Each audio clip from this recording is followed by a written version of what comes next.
میں آخنا رب ہر تھان تے وے وہ آخدا رب مسیتی ہے۔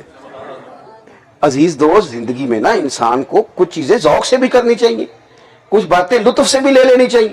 تو حضور کا ذکر پاک کریں تو اس کی کیفیت ہو، اس کا درد ہو۔ دیکھیں نا اعلیٰ حضرت رحمۃ اللہ علیہ جو حضور کی نعت پاک لکھتے ہیں نا، تو آج لوگ اس پر پی ایچ ڈی کر رہے ہیں۔ میں ایک دفعہ ایک بڑے پاکستان کے معروف شاعر ہیں، میری ملاقات ہو گئی تو میں نے کہا آپ نے اعلیٰ حضرت کو پڑھا؟ کہنے لگے یار 2 شعر ہی پڑھ کے نا تو میری تو بس ہو گئی۔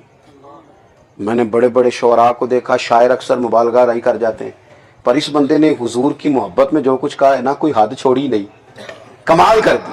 بعد از خدا بزرگ تو ہی قصہ مختصر، یہ جو کہہ سکتے تھے نا خدا کے بعد، جنہوں نے محبوب پاک کی عظمت میں وہ کہا، کہنے لگے دیکھو نا کیسا شعر کہا ہے، جس کی 2 بوند ہیں کوثر و سلسبیل، جس کی 2 بوند ہیں کوثر و سلسبیل، 2 بوند، 2 بوند، وہ 2 بوند حضور کے پسینے کی مل جائیں یا اللہ بھائی مبارکہ سے لعاب دہن، صرف 2 بوند، 2 قطرے کوثر و سلسبیل۔ کہتے ہیں یہ بات کہہ کے تو بات کو کھلا چھوڑ دیا، یہاں قید نہیں کیا کہ 2 بوند ہیں کوثر و سلسبیل، پھر اس کو آگے اتنا کھلا چھوڑا ہے کہ مر جائے بندہ سوچ سوچ کے، جس کی 2 بوند ہیں کوثر و سلسبیل، صرف 2 بوند سے کوثر و سلسبیل بن گئے، جس کی 2 بوند ہیں کوثر و سلسبیل، ہے وہ رحمت کا دریا ہمارا نبی۔ یہ 2 بوند سے کوثر و سلسبیل بن گئے، باقی دریا تو ذرا پیچھے ابھی۔ اور جس کے قدموں کا دھوون ہے آب حیات، قدموں کا دھوون ہے آب، ہے وہ جان مسیحا ہمارا نبی۔ نبی پاک علیہ السلام کے ذکر میں جب یہ والا ذوق آتا ہے، جب یہ والا درد آتا ہے، پھر کہنے لگے غمزدوں کو رضا مجدہ دیجئے کہ بے کسوں کا سہارا ہمارا۔ جب اس طرح ذوق سے حضور کا ذکر پاک کیا جاتا ہے تو پھر نا کوئی رسم نہیں رہ جاتی کہ یہ ایک رسم ہے تو لہذا ادا کرنی ہے، یہ کام ہے تو لہذا کرنا ہے، پھر اس کا نا پورا ذوق انسان کو نصیب ہوتا ہے۔ تو ایک تو حضور کا ذکر پاک ضروری ہے، اس کی عقلی نقلی وجوہات ہیں جو میں نے عرض کی، اور ایک یہ کہ وہ پوری کیفیت کے ساتھ ہو، لطف کے ساتھ ہو، وہ فرمائشی پروگرام نہ ہو، ڈیمانڈوں پر مبنی نہ ہو کہ آج کل لوگ یہ سنتے ہیں لہذا یہ بن جاؤ، آج کا فلاں یہ کہہ رہا ہے لہذا اس رنگ میں رنگ جاؤ۔ وہ فرمائشی پروگرام نہ ہو، وہ نظریاتی ہو، انسان کا قلب، اس کا دل، اس کی روح اور اس کی قلبی واردات اس بات کی گواہی دیتی ہو کہ جو میں کہہ رہا ہوں میں دل سے کہہ رہا ہوں۔ اللہ تعالیٰ کی بارگاہ میں دعا ہے اللہ تعالیٰ ہمیں سمجھنے کی، عمل کرنے کی توفیق رفیق عطا فرمائے۔ آخر دعوانا الحمدللہ رب العالمین۔